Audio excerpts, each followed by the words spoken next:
আসসালামু আলাইকুম। আমি খানম হোমাইরা, কনসালটেন্ট নিউট্রিশনিস্ট। আজ আমার আলোচনার বিষয় রক্ত স্বল্পতা প্রতিরোধে খাবার। প্রথমে জেনে নেই রক্ত স্বল্পতা কী। রক্ত স্বল্পতায় রক্তে লোহিত রক্তকণিকার সংখ্যা স্বাভাবিকের চাইতে কমে যায় এবং হিমোগ্লোবিনের পরিমাণ স্বাভাবিকের চাইতে কম থাকে।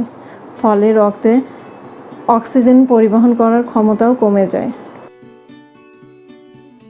লক্ষণ: সাধারণত রক্তশূন্যতায় যে লক্ষণগুলো দেখা যায়: অল্পতেই ক্লান্ত লাগা, মাথা ঘোরা, ত্বকের রং ফ্যাকাশে হয়ে যাওয়া, চুল পড়ে যাওয়া, মেজাজ খিটখিটে হয়ে যাওয়া, দুর্বলতা, অস্থির লাগা, নখ স্ফীত ও ভঙ্গুর হয়ে যাওয়া, কখনো কখনো অল্প পরিশ্রমে শ্বাসকষ্ট অনুভব করা, অনিয়মিত হৃদস্পন্দন। এই রক্ত স্বল্পতার বিভিন্ন ধরন রয়েছে, তার মধ্যে লৌহের অভাবজনিত রক্তশূন্যতা অন্যতম। তাই আজ আমার আলোচনার বিষয় লৌহের অভাবজনিত রক্ত স্বল্পতা। দেখা যায় শরীরে আয়রনের অভাব দেখা দিলে তখন যকৃতে সঞ্চিত আয়রন সেই অভাব পূরণে সাহায্য করে। যদি আয়রন সঞ্চয় নিঃশেষ হয়ে যায় তখন হিমোগ্লোবিন তৈরি হতে পারে না। একে আয়রনের অভাবজনিত রক্ত স্বল্পতা বলে। এখন জেনে নেই আয়রনের কাজ কী। আয়রন একটি গুরুত্বপূর্ণ পুষ্টি উপাদান যা শরীরে অক্সিজেন পরিবহনে সাহায্য করে। খাবারে পর্যাপ্ত পরিমাণে এই উপাদান থাকলে তা শরীরে আয়রনের অভাবজনিত রক্তশূন্যতা প্রতিরোধে সাহায্য করে। এছাড়াও আমাদের শরীরে বিভিন্ন গুরুত্বপূর্ণ কাজ করার জন্য আয়রনের প্রয়োজন, যেমন শক্তি উৎপাদন, বৃদ্ধি এবং হরমোন তৈরি। এছাড়া আয়রন রোগ প্রতিরোধ ক্ষমতা বৃদ্ধিতে সাহায্য করে। লোহিত রক্তকণিকায় হিমোগ্লোবিন থাকে যা কোষে অক্সিজেন পরিবহনে কাজ করে। শরীরে 65% আয়রন হিমোগ্লোবিনে থাকে। সামান্য পরিমাণে আয়রন মায়োগ্লোবিনে পেশিকলায় থাকে। খাবারে আয়রনের প্রকারভেদ: আমরা খাবার থেকে দুই ধরনের আয়রন পেয়ে থাকি, যেমন হিম আয়রন এবং নন হিম আয়রন। শরীরে দুই ধরনের আয়রন শোষণেও পার্থক্য রয়েছে। প্রাণীজ খাবার যেমন গরুর মাংস, মুরগির মাংস এবং মাছে হিম আয়রন রয়েছে। দেখা যায় সাধারণত হিম আয়রন নন হিম আয়রন অপেক্ষা কম গ্রহণ করা হয়, কিন্তু এই হিম আয়রন আমাদের শরীর খুব সহজে শোষণ করতে পারে। উদ্ভিজ্জ উৎস থেকে কেবল নন হিম আয়রন পাওয়া যায়। আমাদের খাবারে নন হিম আয়রনের পরিমাণ হিম আয়রনের চাইতে বেশি থাকে, কিন্তু আমাদের শরীর নন হিম আয়রন ভালোভাবে শোষণ করতে পারে না। সাধারণত দেখা যায় যারা নিরামিষভোজী বা ভেজিটেরিয়ান তাদের মাঝে নন ভেজিটেরিয়ানদের চাইতে রক্তশূন্যতায় আক্রান্ত হওয়ার ঝুঁকি বেশি থাকে। হিম আয়রন সমৃদ্ধ খাবারের মধ্যে রয়েছে যকৃৎ, মাংস, চর্বি ও চামড়া ছাড়া ডিম, মাছ।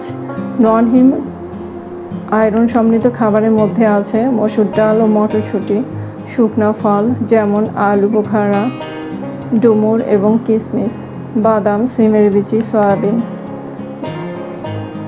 এছাড়া গাঢ় সবুজ রঙের শাকসবজি আয়রনের খুব ভালো উৎস, যেমন পালং শাক, ব্রোকলি, কচু শাক, লাল শাক। সকালের নাস্তায় আয়রন সমৃদ্ধ শস্যজাতীয় খাবার খাওয়ার পর কমলার রস বা লেবু পানি গ্রহণে আয়রনের শোষণ অনেক বৃদ্ধি পায়। এছাড়া বিভিন্ন খাবার ও পানীয় আয়রন শোষণে বাধা সৃষ্টি করে, যেমন চা। এতে ট্যানিন নামক এক ধরনের যৌগ থাকে। কিছু গবেষণায় দেখা গেছে ট্যানিন আমাদের শরীরে আয়রন শোষণের হার হ্রাস করে। কিছু খাবার যেমন সিম এবং বাদামে ফাইটেট নামক এক ধরনের যৌগ থাকে। এই ফাইটেট সমৃদ্ধ খাবার অতিরিক্ত খাওয়া হলে তা লৌহ শোষণে বাধা সৃষ্টি করে। প্রতিদিনের আয়রনের চাহিদা বয়স, লিঙ্গ এবং শারীরিক অবস্থার উপর ভিত্তি করে নির্ধারণ করা হয়। মহিলাদের ক্ষেত্রে 19 থেকে 15 বছর বয়সে 18 মিলিগ্রাম পার ডে, পুরুষের ক্ষেত্রে 19 থেকে 50 বছর বয়স 8 মিলিগ্রাম পার ডে, গর্ভবতী মহিলাদের ক্ষেত্রে 27 মিলিগ্রাম পার ডে।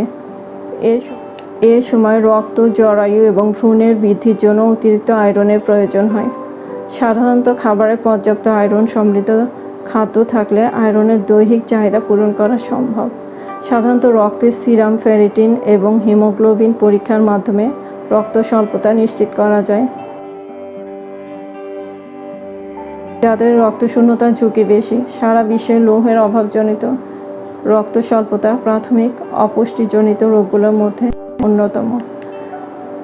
সন্তান ধারণের মহিলাদের ক্ষেত্রে ঝুঁকি বেশি। এছাড়া গর্ভাবস্থায় খাদ্য তালিকা আয়রন সমৃদ্ধ খাবারের অভাব হলে, শিশুদের ক্ষেত্রে বিশেষত যারা অপরিণত অবস্থায় জন্মগ্রহণ করে, পরিপাকতন্ত্রের রোগ, বৃদ্ধ বয়সে নিরামিষভোজীদের ক্ষেত্রে। সবশেষে খুব সাধারণ কিছু টিপস। লৌহ সমৃদ্ধ খাবার গ্রহণ করতে হবে, যেমন মাংস, বাদাম, সিম, মসুর ডাল, গাঢ় সবুজ শাকসবজি অর্থাৎ হিম এবং নন হিম উৎস থেকে খাবার গ্রহণ করতে হবে। খাবারে ভিটামিন সি সমৃদ্ধ খাবার যেমন সাইট্রাস ফল, টমেটো, ব্রকোলি রাখতে পারেন। সর্বোপরি সুষম খাবার তালিকা অনুসরণ করতে হবে। সবাই ভালো থাকবেন, সুস্থ থাকবেন। আসসালামু আলাইকুম।